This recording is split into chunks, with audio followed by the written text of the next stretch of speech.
Donc je suis avec Monsieur Phoenix. Quel est ton nom de famille? Vercotrin. Vercotrin. Ouais. Donc on va commencer par nous parler de cette question du nombre d'or, des nombres. Qu'est-ce que tu as à nous dire là-dessus? Pourquoi c'est si important dans ton travail de bien contrôler, de bien maîtriser ces questions des chiffres, des nombres, dans ton travail D'harmonisation. d'harmonisation?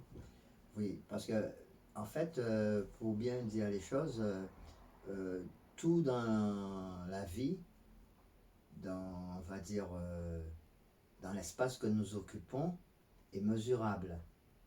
Hein, tout se mesure. Une table est quantifiable, une table a une mesure. Cela vient d'une loi de la nature, fondée sur le principe de vibration, qui dit que tout est poids, mesure, profondeur. Donc, il y a une profondeur, il y a une mesure, il y a une hauteur dans toute chose qui implique que les choses, on peut donc leur donner une limite. Une table est une table parce qu'elle est, elle est délimitée, parce qu'elle n'est pas infinie,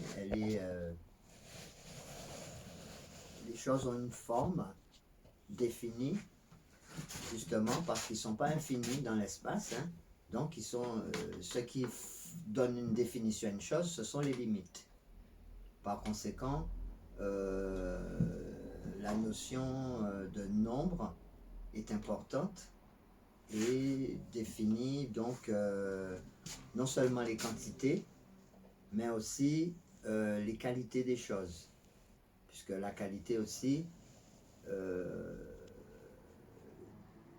a une mesure, donc qui est symbolisée également par les nombres, puisque dans la science des nombres, chaque nombre possède une qualité qui signifie qu'il possède une signification. Voilà. Bon, alors,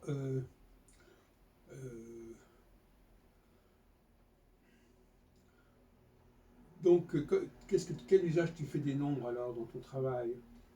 Alors, l'usage que je fais des nombres, c'est-à-dire on utilise les nombres non seulement parce que les nombres, on va dire, constituent ce qu'on appelle l'essence de la lettre. Donc, on peut, les nombres appartiennent, en fait, dans le cadre de mon travail, à ce qu'on peut appeler le langage naturel, parce que toute chose qui existe peut être définie par un nombre qui va donner donc un ordre qualitatif aux choses. Bon, alors, bon, le tarot aussi, il y a des nombres, c'est ça, tu as dit? Voilà, alors, donc évidemment, on parle beaucoup de tarot. Donc, beaucoup de gens utilisent le tarot pour faire de la voyance. Le tarot est un livre, on va dire, ancestral, dont l'origine est fondée sur la science des nombres. Voilà, donc les nombres sont définis eux-mêmes par des images, mais des images qui symbolisent donc des nombres. Alors, les nombres, c'est pour, il y a aussi le passage des lettres aux nombres. Oui, il y a le passage des lettres aux nombres, parce que le nombre, la lettre, la racine de la lettre, c'est le nombre. C'est-à-dire que quand une lettre est, par exemple, la lettre qui est en 4e ou 5e position dans l'alphabet, voilà, elle correspondra au nombre 5, par exemple. Par exemple, on peut dire ça comme ça. Le chiffre A va correspondre au nombre 1. Oui. Voilà. Mais alors le problème, mon cher Phoenix, c'est est-ce qu'on est sûr que ces alphabets sont restés corrects, ou est-ce qu'ils ont peut-être qu'il y a des lettres qui se sont mélangées, qui se sont permutées, etc. On s'appuie sur l'idée que l'alphabet que nous connaissons est valable. Oui, oui, bien sûr. Alors, pour dire les choses de façon pure, ce qu'on peut déjà comprendre, c'est que on parle de plusieurs langages. On parle d'un langage littéral avec lequel on a un alphabet qu'on connaît et qu'on fait des phrases. Et on parle aussi d'un langage naturel. Alors quand, par exemple, j'utilise le livre qu'on appelle ordinairement tarot, on est dans le cadre du langage naturel. Voilà. Donc chaque lettre est une lettre de la nature avec lequel on peut écrire l'esprit de la nature, c'est-à-dire qui va révéler en quelque sorte un langage de la nature.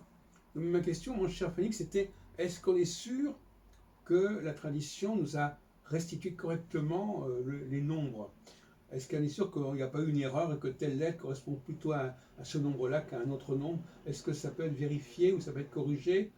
Est-ce que tu t'es aperçu qu'il y avait des choses qui n'allaient pas? Je ne sais pas. Non, en fait, il n'y a pas de choses qui ne vont pas. Toutes les choses sont, pour ainsi dire, naturelles, parce que les choses sont mises en mouvement par l'usage. Voilà. Et donc,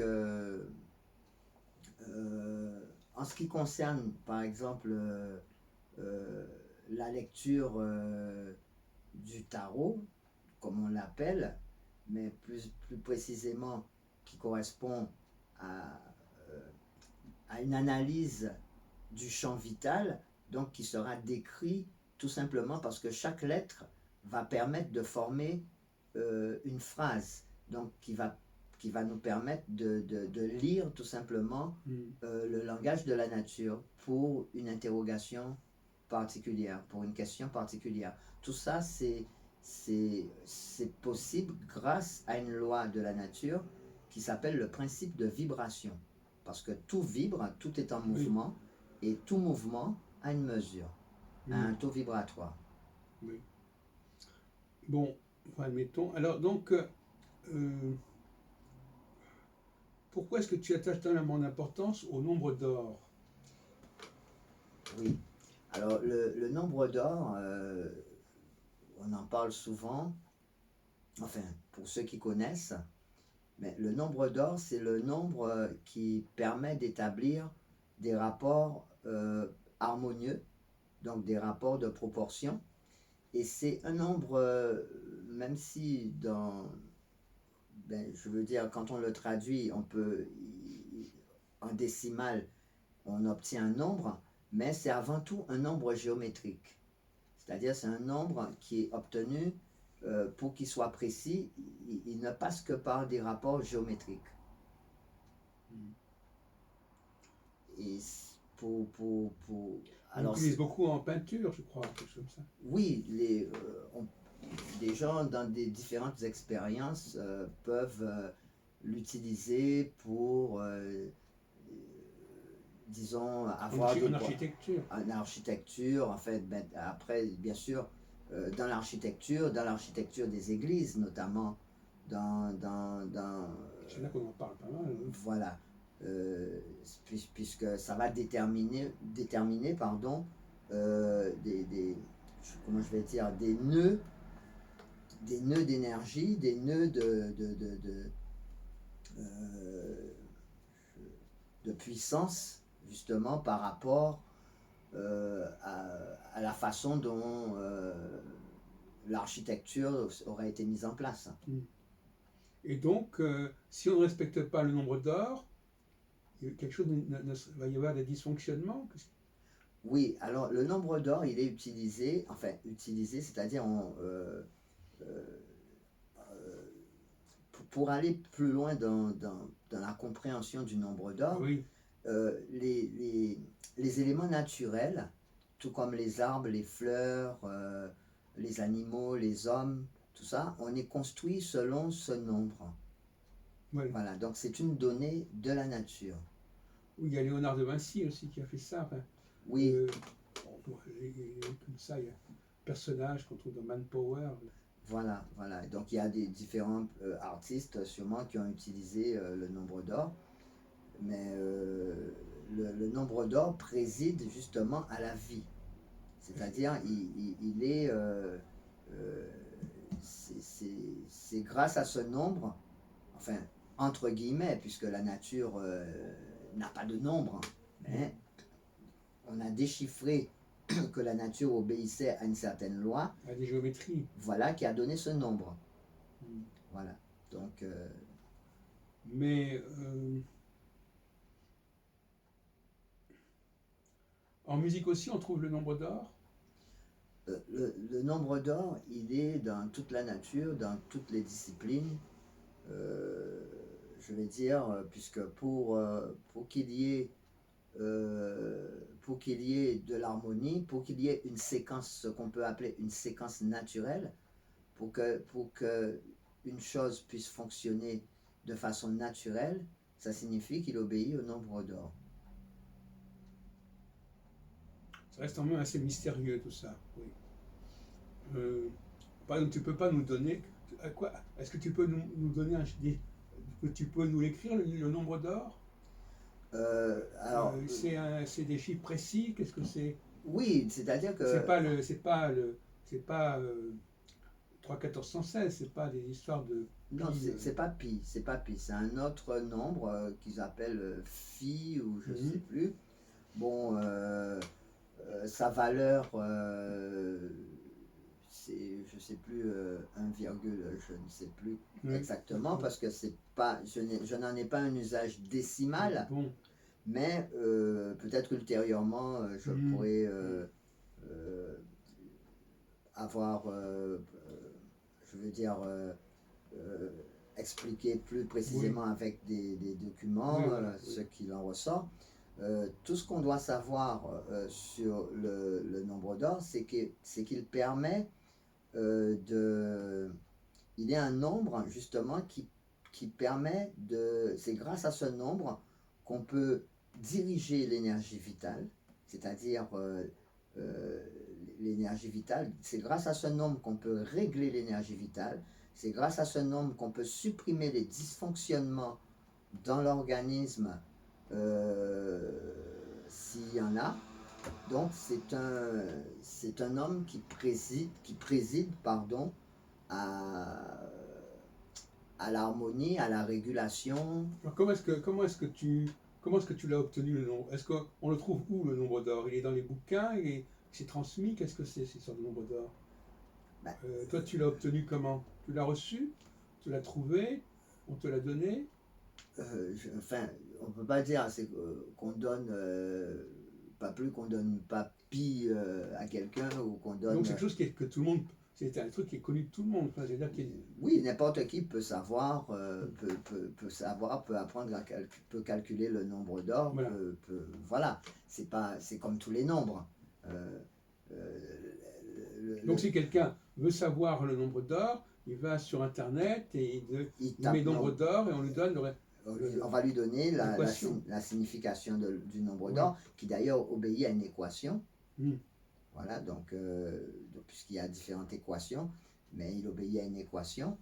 Mais son application, l'application du nombre d'or, il réside plus principalement dans ce qu'on pourrait appeler la géométrie sacrée. Alors, une question qui me vient, bon, par exemple, moi j'attache beaucoup d'importance au nombre 7. Est-ce qu'il y a des chiffres comme ça qui sont... alors, il y a des gens qui sont marqués par certains chiffres, par exemple. Oui, tout à fait.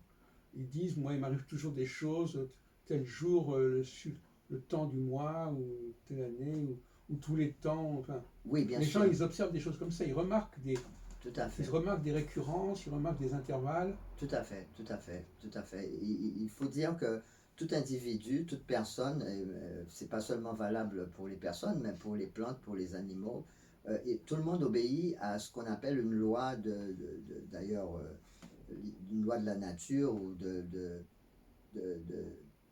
l'énergie vitale, de la lumière, qui est le principe du rythme. Voilà, donc on obéit tous à un rythme, et c'est pour cela que les gens peuvent chaque fois avoir ce qu'on appelle des périodes qui se répètent. Oui. des choses qui se retrouvent à des intervalles précis, comme un rythme. Oui, donc il Voilà. faut. Donc quand tu rencontres une personne que tu dois aider, tu vas chercher quel est son rythme, tu Oui, vas l'interroger. oui. Quand je rencontre une personne que je dois aider, je vais procéder donc à, je vais l'écouter, il va y avoir un entretien où la personne peut un petit peu parler, dire ce qu'elle ressent, mais plus précisément, moi je vais me préparer à cet entretien en réalisant ce qu'il convient d'appeler une analyse d'orientation. Voilà, parce que l'analyse d'orientation, elle permet justement de faire l'état des lieux, c'est-à-dire d'identifier le champ vital de la personne, c'est-à-dire comment circule, on va dire, son énergie vitale, et cela va être traduit par des événements, par des blocages, à chaque point de son corps, de la tête aux pieds. Donc on va pouvoir savoir, on va pouvoir en tout cas avoir un état des lieux à un moment précis, au présent, de sa façon, de comment se déroule, de sa façon de faire, de sa façon de ressentir les choses. Et tu leur poses des questions pour faire ça? Non, je ne pose pas des questions. Évidemment, c'est à la lumière des problématiques que les gens ils ont. Donc, lorsqu'une personne présente une problématique ou un malaise ou un symptôme ou je dirais tout simplement un objectif que la personne souhaite atteindre, ou même si la personne elle veut savoir ce qu'il en est d'un rapport entre elle et une autre personne, donc je peux effectuer une analyse d'orientation qui va donc me révéler un petit peu l'état des lieux, c'est-à-dire le champ vibratoire, le champ vital de cette personne en particulier, ou si c'est une relation, le champ vibratoire de la relation. Donc ce qui se passe dans cette relation. Mais là, on n'est plus dans le domaine des nombres aussi. Oui, on est toujours dans le domaine des nombres, puisque c'est la lecture des nombres qui va me permettre de dire quelque chose à l'interlocuteur, c'est-à-dire de lui signifier ce qui se passe en lui. Alors les nombres, c'est quoi? C'est les nombres de la date de naissance, c'est le nombre du nom, c'est le nombre du tirage. Qu'est-ce que c'est ces nombres? D'où ils sortent? Alors, comment on les fait apparaître ces nombres? Non, en fait, c'est pas une question de nombre au sens où on le dit. Si par exemple on peut par exemple il y a deux types de choses qui sont faites. On veut savoir la personnalité d'une personne. C'est connu, c'est bien connu en numérologie. On peut donc, à partir de son nom et de son prénom, calculer ce qu'il convient d'appeler sa personnalité, c'est-à-dire son nombre d'expressions, comme ils le disent. Ça va correspondre à un nombre, et ce nombre, on va symboliser, à partir de ce nombre, on va pouvoir établir ce qui correspond à ce nombre et qui va correspondre à la personnalité de la personne si son nom et son prénom sont réductibles à ce nombre. Et parfois, il faut changer le nom pour que ça soit mieux. J'ai vu des numérologues qui proposaient de modifier le prénom ou l'initiale pour avoir une meilleure vibration. Tu n'es pas d'accord là-dessus? Pas forcément. Pas forcément. Ce qu'il faut bien savoir, c'est que on va utiliser, bien entendu, ce qu'on peut appeler l'usage. Parce que là, si quelqu'un il a un nom, ça veut dire qu'on l'appelle tout le temps par ce nom. Voilà. Donc, ce qui est important, c'est de savoir quels sont les noms dont ils font usage. Bon, en général, le il nom est marqué par ces noms-là. Voilà, il est imprimé par ces noms-là. Oui, parce que c'est le nom qu'on lui a donné, et c'est le nom aussi par lequel on l'appelle. Oui. Donc, voilà. Donc, ça veut dire que il répond à ce nom-là. Il répond à ce nom-là. Voilà. Donc, si on donne à quelqu'un un nom auquel on n'appelle jamais et qu'il a un autre nom auquel on l'appelle tout le temps, il va de soi qu'il faut choisir le nom par lequel on l'appelle tout le temps, puisque Oui, c'est même si c'est un surnom. même si c'est un surnom, bien sûr. Mm. Puisque c'est ce nom-là qui est connu, c'est ce nom-là où il vibre tout le temps, puisque Et c'est... donc là, immédiatement, tu transformes.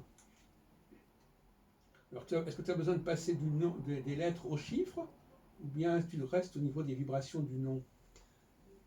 Qu'est-ce Alors, que tu en fais de cette information, Phoenix? Tu la traites, tu la raffines, tu la retravailles, ou bien tu l'utilises telle qu'elle? Est-ce que tu vas appeler la personne, tu vas dire, par exemple, protéger cette personne-là, donne, tu vas l'appeler comme ça, tu vas répéter son nom, par exemple? pour... Comme par exemple pour les anniversaires, on va dire bon anniversaire, Phoenix, on va mettre l'accent sur un nom qui va apparaître dans la formule. Est-ce que tu as des formules comme ça où tu mets le nom de la personne, par exemple? Non, non, il n'y a pas de formule où je mets le nom de la personne. Quand on fait... quand on fait quand comment je vais dire... quand quelqu'un veut savoir un certain nombre de choses sur sa personnalité, donc quand quelqu'un veut apprendre à se connaître, ben, la numérologie constitue un outil qui permet de décrire sa personnalité. Voilà, donc pour cela, donc bien entendu, ben, il y a toutes les manipulations qu'on fait, puisqu'on va réduire son nom et son prénom à un nombre, et à partir de ce nombre, on va écrire à quoi correspond sa personnalité. Comme ça, il aura connaissance de lui-même, il saura de quoi sa personnalité est faite. Ça s'arrête là. Quand on fait une analyse d'orientation, c'est-à-dire c'est une analyse où on va interroger sur l'instant présent ce qui se passe actuellement dans la vie de la personne. Donc, on va donc faire un compte-rendu, on va, lors d'un entretien, pouvoir faire un compte-rendu à l'aide justement de cette personne, en mettant le doigt sur les éléments qui sont positifs et qui sont négatifs dans le cadre de ce que la personne évoque. Voilà, Donc donc si je comprends bien, tu n'étudies pas directement la personne, tu étudies la personne à travers les nombres de son nom. Mais tu n'as pas d'information qui vient directement de cette personne. oui, on a un diagnostic croisé. On a Ah, d'accord. l'information, une personne, on ne peut pas deviner des choses d'une personne. Une personne fait part d'une problématique, mais la personne peut avoir du mal à expliquer en profondeur la problématique. Donc, euh, ma, ma, ma part de travail, c'est de l'aider, en cadrant l'entretien, c'est-à-dire en permettant à l'interlocuteur, à l'intéressé, de mettre le doigt sur les choses peut-être qu'il ne soulignait pas assez, et en lui révélant des problèmes qu'il n'aurait peut-être pas lui-même signalés. Et c'est à ce moment-là que les gens, effectivement, voient que l'analyse correspond très précisément à, à ce qu'ils Donc, ressentent. donc finalement, on ne peut pas se fier uniquement à ce que disent les gens. Il faut le filtrer au travers de l'analyse numérique. Il faut donc filtrer ce que disent les gens au travers de l'analyse d'orientation. Alors pourquoi originellement cette science est appelée analyse d'orientation? Mhm. Parce que, en fait, tout est fondé sur le symbolisme de l'orientation. Pour que quelqu'un aille quelque part, il faut qu'il fasse un pas dans un sens. Il faut qu'il soit il monte, soit il descend, soit il va à droite, soit il va à gauche. Voilà. Donc, analyser le champ vital, c'est faire une analyse d'orientation, tu vois, qui permet d'identifier où se trouve la personne, hein, pour savoir, parce que pour que quelqu'un aille quelque part, il faut qu'on identifie où il se trouve. Donc, identification, puis positionnement. Donc, quand on a identifié les zones d'ombre et les zones, les points positifs et les points négatifs, à ce moment-là, on peut, on peut décider de mettre en place un cheminement pour que la personne atteigne l'objectif qu'elle souhaite. Oui, c'est le coaching, Voilà. coaching intuitif. Non, non, il ne s'agit pas d'un coaching intuitif, il s'agit tout simplement d'un accompagnement, d'un programme d'accompagnement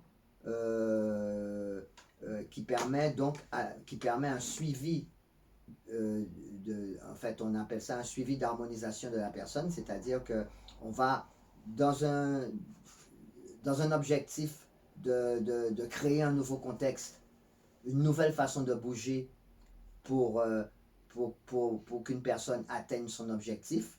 On va donc le suivre pendant un certain temps, c'est-à-dire on va donc suivre ces transformations à travers un suivi d'harmonisation qui va se dérouler dans le cadre d'un processus d'harmonisation. Voilà. Oui, mais alors finalement, il y a une part de ta personnalité qui va jouer. En tant que coach, tu as une philosophie des choses, de la vie, Oui. il y a une subjectivité du coach quelque part. Ouais. Il va donner des conseils, des Oui, conseils de bon sens, des conseils de sagesse, tout à fait, tout à fait. qu'il a acquises de la vie. Tout à fait. Il y a donc avant tout une méthodologie, parce qu'il y a la méthodologie, parce qu'il n'y a pas de... La méthodologie, ça veut dire qu'on passe par des phases précises. Ce sont des phases qui d'abord relèvent d'une connaissance approfondie des lois de la nature. Oui. Voilà. Donc, et donc, il faut mettre en place, il faut faire l'analyse d'orientation, donc faire un exercice de formulation pour que la personne formule sa volonté, c'est-à-dire son intention, pour que l'énergie, elle se pose pour que l'énergie circule dans son corps. Il faut qu'elle verbalise ça. Voilà, qu'elle formule, c'est une formulation écrite. Ah oui. Voilà, ça passe par une formulation écrite de l'intention. Hmm. Après l'analyse, après qu'on ait fait un débriefing sur l'analyse, qu'on ait fait un certain travail, et à partir de là, la personne sera à même de formuler le cheminement qui l'amène à l'objectif qu'elle souhaite, de formuler en tout cas son intention. Et là, on va mettre en place, à partir de ce qu'elle a écrit, on va mettre en place Est-ce que ça veut dire que tu peux aider la personne à arriver là où elle veut? Tout à fait. C'est assez inquiétant quand même. C'est-à-dire que on accompagne une personne parce que l'intention a le pouvoir de nous tirer, de nous amener là où on le souhaite. Mais le problème, en fait, la problématique, c'est qu'en réalité, ce dont il faut bien faire attention, c'est que l'intention nous mène là où nous souhaitons, lorsque nous sommes connectés à l'intelligence de notre corps, c'est-à-dire à l'intelligence de notre cœur. Lorsque la personne est connectée à sa nature mentale, elle va entrer dans la spéculation, elle va se mettre à tourner en rond dans sa tête. Donc ce n'est pas la même chose. C'est pour cela justement qu'on met en place un programme d'accompagnement, un processus d'harmonisation pour que les pensées, la volonté de la personne soit traduite en mouvement. Voilà. Mais, par exemple, qu'est-ce que tu penses des retours d'affection, par exemple? Quelqu'un qui dit, je voudrais retrouver cette personne. Par exemple, j'ai une copine comme ça qui me dit, j'ai un problème. Parce que moi, parfois, je suis un peu coach, et puis très, très rarement. Elle me dit, voilà, conseille-moi pour que je retrouve la relation avec ce monsieur. Ça peut arriver, ça? Oui, bien sûr, bien sûr. J'ai à plusieurs reprises, donc tout ce qui concerne les challenges de la vie privée, ce sont des accompagnements assez courants, puisque les gens sollicitent justement pour retrouver quelqu'un s'il y a eu un contentieux ou un litige ou une séparation. Donc, évidemment, ils viennent, ils consultent. Donc, je vais par conséquent je vais procéder à ce qu'on appelle une analyse d'orientation, c'est-à-dire l'analyse d'orientation va être une analyse relationnelle de l'orientation. Par orientation, tu veux dire ce que la personne recherche en fait. Non, non, je vais faire une analyse Oui. relationnelle des deux personnes. Mm. Voilà, si quelqu'un il a un problème avec quelqu'un, si quelqu'un il est en négociation avec quelqu'un, je fais une analyse relationnelle pour voir ce qui se passe entre eux tous les deux. Et donc tu as des informations sur les deux, par exemple les noms des deux personnes ou je sais pas. Tout à fait, Oui. tout à fait.